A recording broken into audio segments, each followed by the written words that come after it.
Street stretched out on the sand under the shade of a beach umbrella.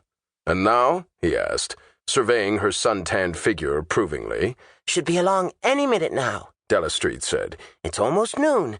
Are you hungry?" "Ravenous," he said, "but in view of May's promise of chicken and dumplings, I want to restrain my appetite for the time being." "I'm afraid," she said, "you're going to have to eat something. Wait a minute, here she comes now." Della Street indicated a curvaceous blonde walking slowly down the strip of wet sand at the margin of the waves. "See it?" she asked.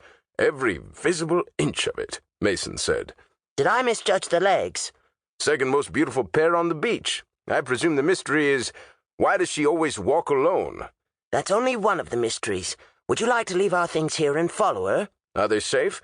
"It's a private beach and I haven't had any trouble. Terry cloth robes, sandals, and reading materials seem to remain in place." "Let's go," Mason said. "The young woman in question," Della Street said, "is wending her way to the lunchroom." "And we follow." "We follow. It's a snack bar and open-air lunchroom for bathers. You can get very good food." "And how do we pay for it?" Mason asked, looking down at his bathing trunks. "If you're registered at the hotel, you sign a chit. If you're not registered but are a member of the beach club, you can also sign." "You promised to introduce me to the mystery," Mason said as they moved toward the lunchroom. "Notice," she said, "that I promised to introduce you to the mystery, not to the young woman." "There's such a distinction?" "Very much so. Like that between the corpus delicti and the corpse. As you have pointed out so many times, the average individual thinks that the corpus delicti in a murder case is the corpse.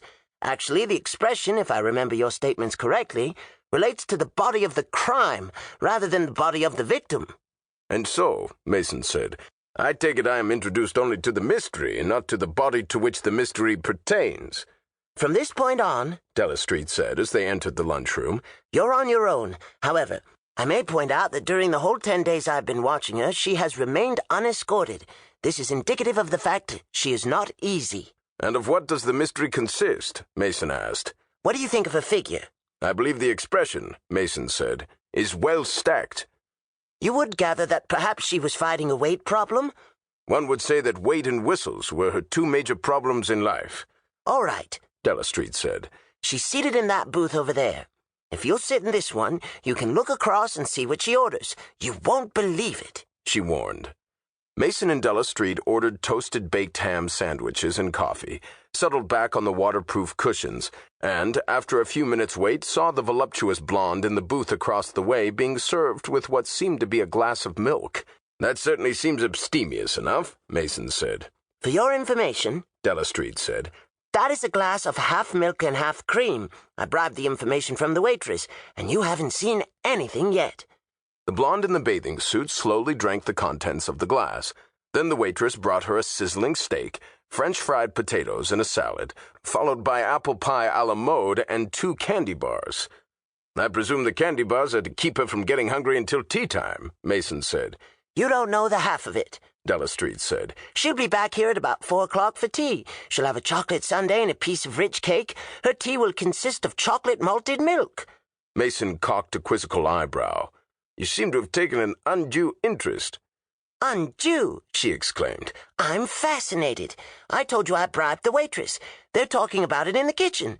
The help have totaled the calories consumed each day, and the result is what would be referred to in Hollywood as super colossal." "It takes that to keep the figure at its proper level?" Mason asked. "Level is not exactly the word," she said. "The figure is noticeably growing, but wait until she signs the chit and leaves the booth. Then see what she does." The blonde finished with her dessert, signed the check, picked up the 2 candy bars, and walked toward the entrance.